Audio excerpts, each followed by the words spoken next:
사람들은 살아가면서 전성기라는 게 있습니다. 일하는데도 전성기가 있거든요. 그렇죠? 우리 마음과 몸이 따로 놀 때가 있습니다. 그건 이미 전성기가 지났다는 거거든요. 예수님께서 마지막 일주일 고난주간은 예수님의 생애에 있어서 전성기였다라고 말할 수 있습니다.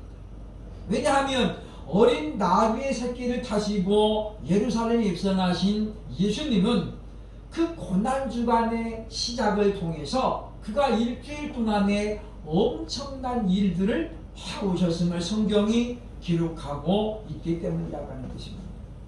사복음서에 기록된 말씀의 대부분의 내용은 바로 예수님의 30년 동안의 기록이 아니라 예수님 보내신 마지막 일주일간의 기록이라고 구분할 수 있기 때문이라고 하는 것입니다. 얼마나 예수님 바쁘게 일정을 시작하셨는가 하면 오늘 12절에 보니까 예수께서 시장하신지라 라고 말씀하지요. 예수님은 고난주간을 맞으면서 어린 나귀 새끼를 타시고 예루살렘에 입성하셨거든요. 그리고 바로 어디로 갑니까? 베다니로 갑니다. 베다니에는 바로 나사로가 있는 곳이지요. 예수님이 사랑하시는 나사로와 마르다, 마리아 이 3남매가 사는 곳이고, 물론 예수님은 이 베다니에 자주 가셨던 것입니다. 그리고 그곳에서 하룻밤을 머문 후에 이튿날 아침 일찍이 베다니에서 다시 예루살렘으로 돌아오는데 아침을 안 드신 거죠. 아침을 안 줘서 못 먹는 게 아니라 그만큼 예수님 마음이 지금 바빴다고 하는 거예요. 왜냐하면 둘째 날에 해야 할 일들이 너무 많았기 때문이죠. 그런 예수님은 시단기를 느끼고 이제 멀리서도 단 한눈에 번하면 잎사귀가 무성한 무화과 나무를 발견하시고 혹시 무엇인가 열매가 있을까 하고 다가가셨다라고 오늘 성경이 말씀하고 있습니다. 그리고 아무런 열매가 발견되지 않을 때에 예수님은 그 나무를 향하여 이렇게 말씀하십니다. 이제부터 영원토록 사람이 너에게서 열매를 따먹지 못하리라. 이게 무슨 이야기입니까? 너는 이제 나무로서의 생명이 끝났다라고 하는 거죠. 그리고 말씀대로 다음날 아침에 보니까 그 무성했던 나무가 건강했던 나무였는데 뿌리부터 말라서 죽었더라 라고 성경이 말씀해주고 있습니다. 오늘 본문의 말씀은 왜 우리가 열매를 맺어야 하는가, 바로 이 why 문제를 다루고 있습니다. 준비하셨나요? 오늘 첫째 시간에 우리가 열매를 준비하셨나요? 라는 제목인데 왜 우리가 열매를 맺어야 되는가? 오늘 우리가 이 말씀을 통해서 먼저는 열매를 맺어야 된 당위성에 대해서 생각을 해보고, 그러면 그 열매가 과연 무엇인가? 말씀을 통해서 생각을 하는 시간이 되어야 할 것입니다. 12월은 결산의 달입니다. 결산은 냉정하고 정확해야 됩니다. 그래야만이 그 결산을 토대로 새해를 시작할 수 있기 때문이죠. 산 소망을 가지고 나아가기 위해서는 잘한 것만 부각이 돼서도 안 되고, 무엇인가 미흡했던 것들, 아쉬웠던 것들까지라도 우리가 결산을 해야만이 같은 실수를 반복하지 않게 된다고 하는 것입니다. 마치 건물을 짓는 사람이 정확한 예산을 통하지 아니하고는 건물을 온전히 지을 수 없게 된다고 하는 것입니다. 그래서 많은 사람들이 건물을 지으면서 어려움을 겪는 건 뭐냐? 이와 같은 철저한 결산과 예산이 온전하게 되지 못했을 때에 그런 일들이 발생하게 된다고 하는 것입니다.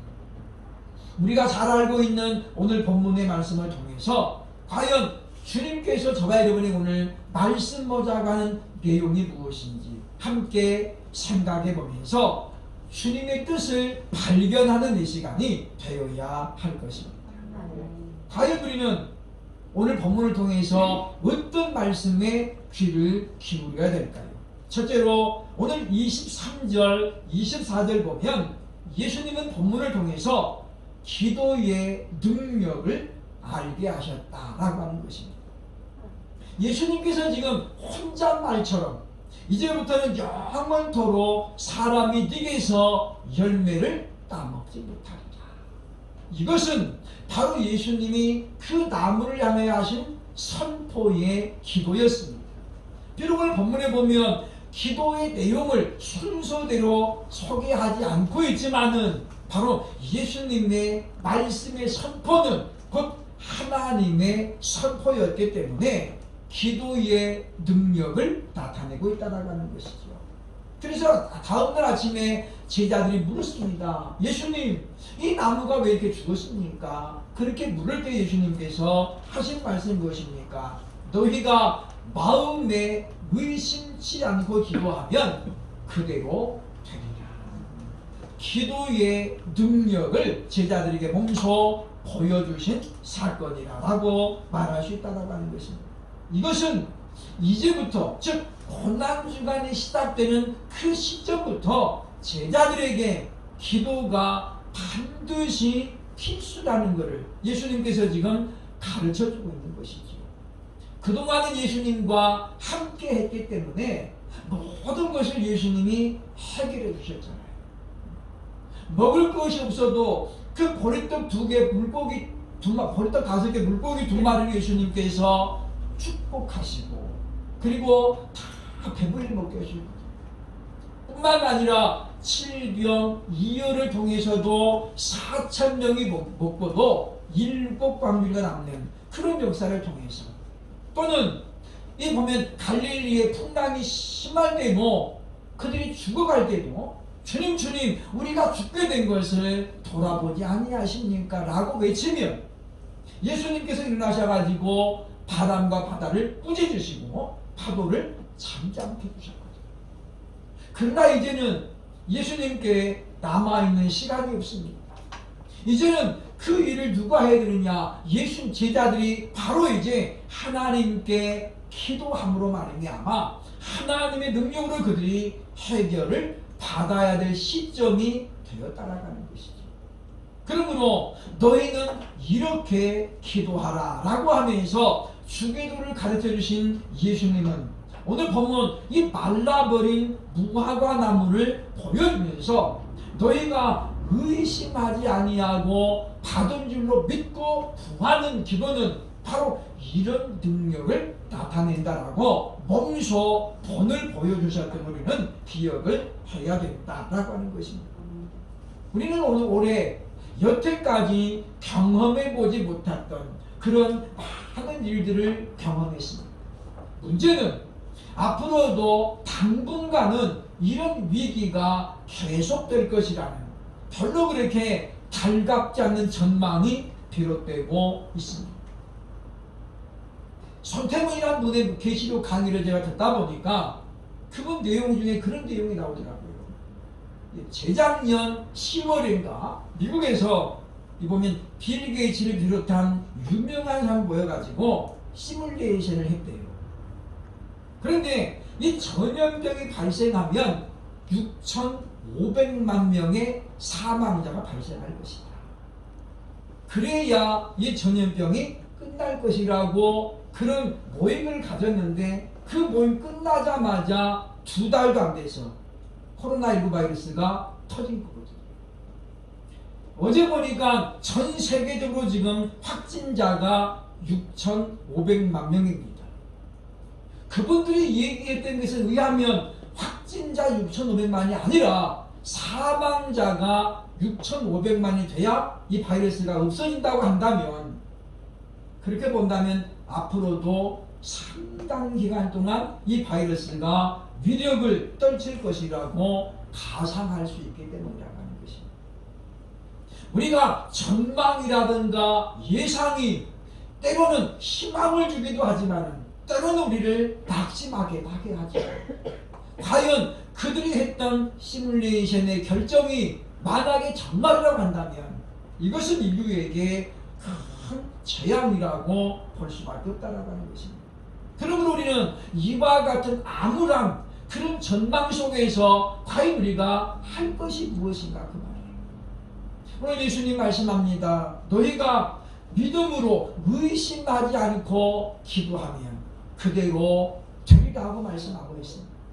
우리는 이제 하나님의 능력과 하나님의 위력을 우리가 힘입지 않고는 지금 이 어려움을 이겨낼 방법이 도저히 없습니다.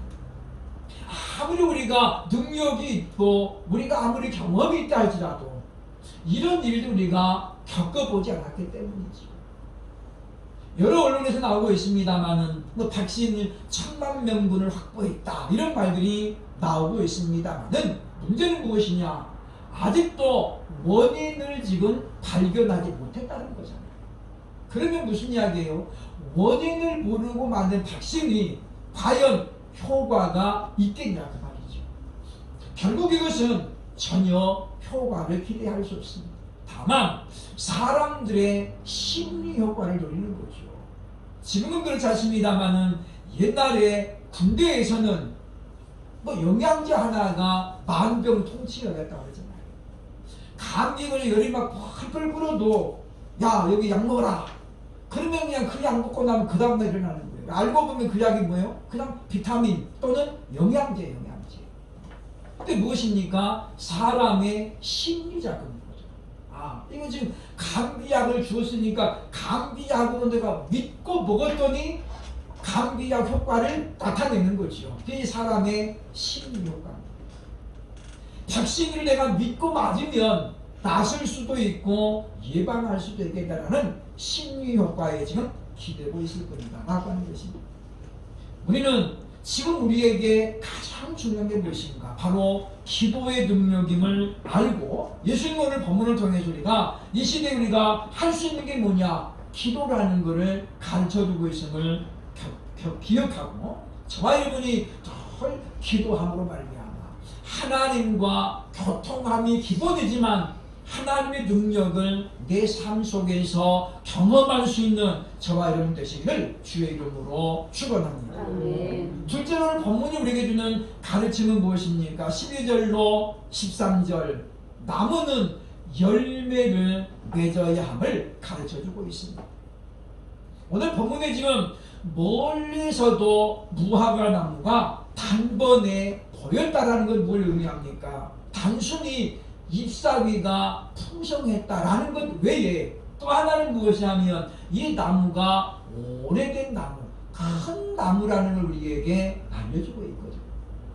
이 말을 우리가 의미적으로 본다면 이게 무슨 이야기입니까? 직분을 여러 가지 맡아서 신앙생활을 오래 해온, 그래서 누가 봐도 저 사람은 교회 다닌디야, 저 사람은 예수 믿는 사람이래 라고 알아볼 수 있는 크리스찬이라고 얘기할 수 있습니다. 그런데 문제는 그 무성하고 오래된 나무에 열매가 없었다는 거거든요.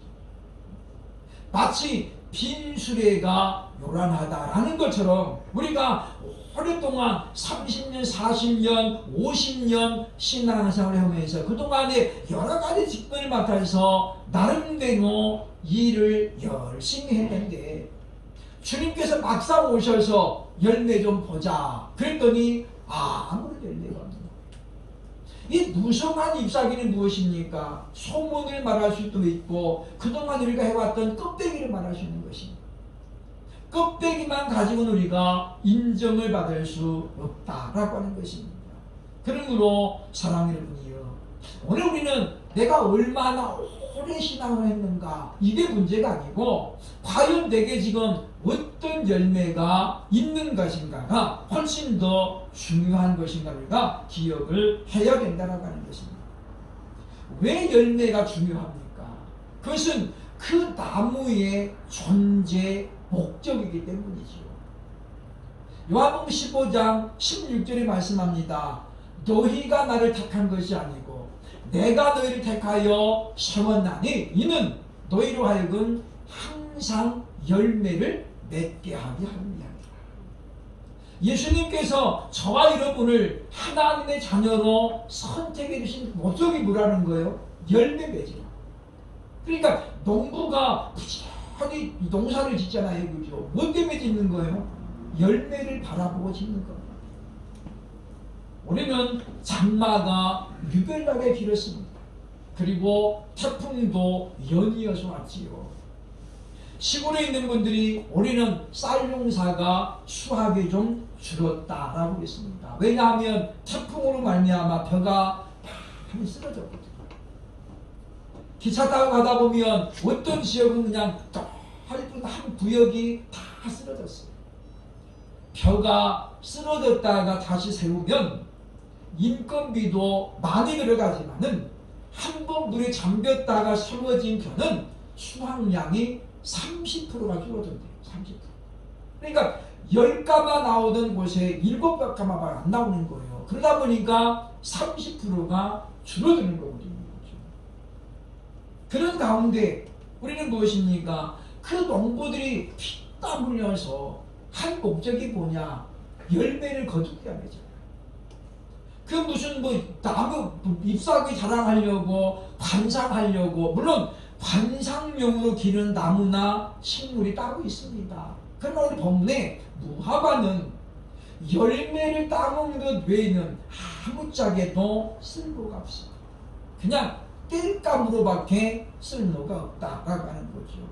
저희 고향에도 옛날에 우리 시골에 무화과 나무가 있었는데, 지금도 이제 전라도 남도 지방에는 무화과가 많이 나오잖아요. 경상남도하고 전라도에 많이 나오는데 바로 여름의 수확기를 보여주고 있다라고 하는 것입니다.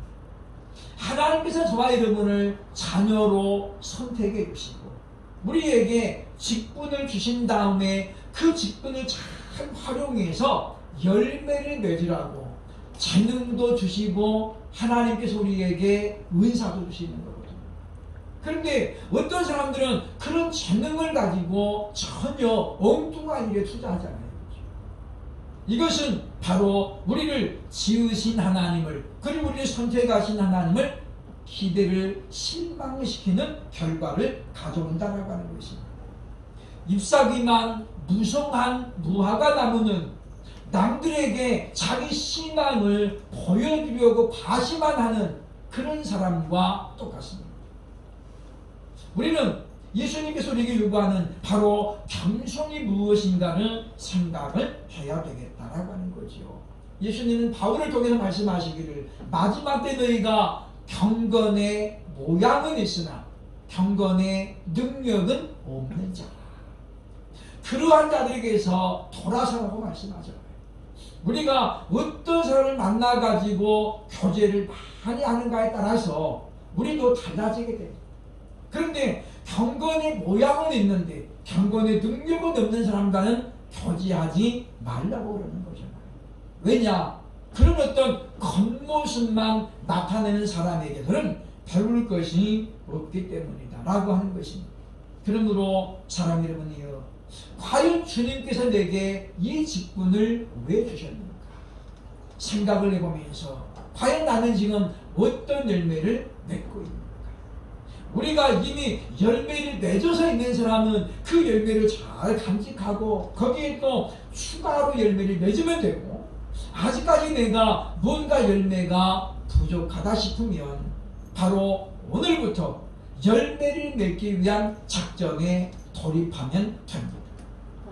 나무가 가지가 열매를 맺으려면 방법은 하나밖에 없습니다. 바로 몸통인 줄기에 붙어 있어야 돼요. 그죠? 너희가 내 안에, 내가 너희 안에 거하면 열매는 맺어지는 거예요. 가지가 몸통에서 0.1mm만 끊어져도 그 가지는 곧 말라 죽습니다. 그리고 열매는 맺을 수 없다는 거죠. 주님이가 겨우 요만큼밖에 안 떨어졌는데 그 어땠습니까? 떨어지는 자체가 죽음인 거거든요. 그러므로 우리가 열매를 맺는 것은 내가 무슨 열심을 내가지고 되는 게 아니에요. 예수 그리스도 안에 온전히 내가 머물러 있으면 주님이 주시는 그 영양분으로 말미암아 열매는 맺어지게 되는 것을 생각하고 우리가 참으로 열매를 맺기에 온 힘을 다하는 온 힘을 다해 예수님을 붙잡을 수 있기를 주의 이름으로 축원합니다. 실제로 오늘 말씀 중에 교훈은 무엇입니까? 13절로 14절에 보면 열매는 항상 준비되어야 한다는 것입니다.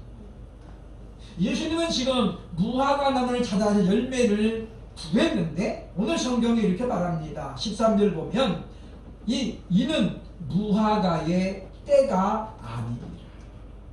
여기 지금 때가 아닙니다. 이 때가 어떤 때예요? 카이로스.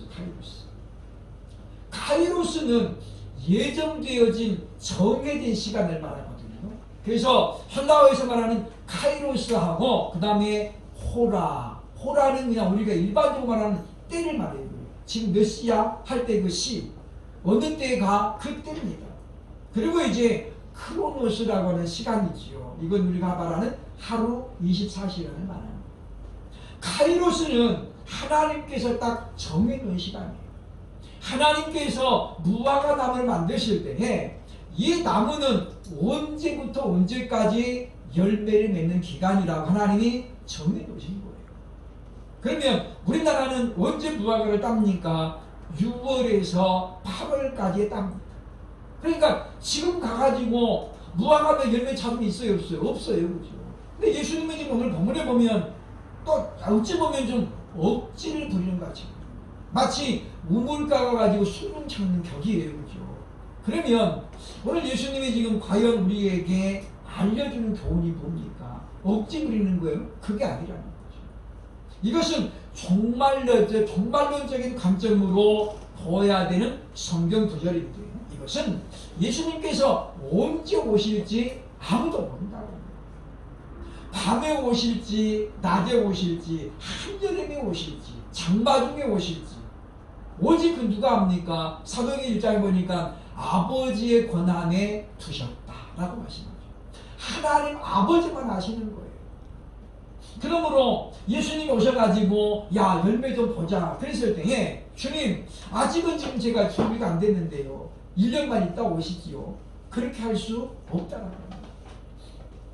열매 없는 나무의 결과는 어떻게 됩니까? 오늘 본문에 나온 것처럼 비참하지.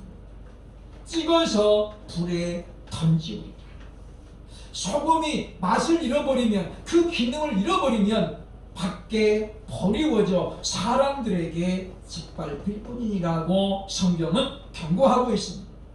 교회가 거룩을 잃어버릴 때는 세상 사람들로 만나마 비난과 조롱을 받게 됩니다. 우리는 오늘날 교회가 권위를 많이 잃어버린 세대에 지금 살고 있는데 누구 잘못입니까? 교회의 잘못입니다.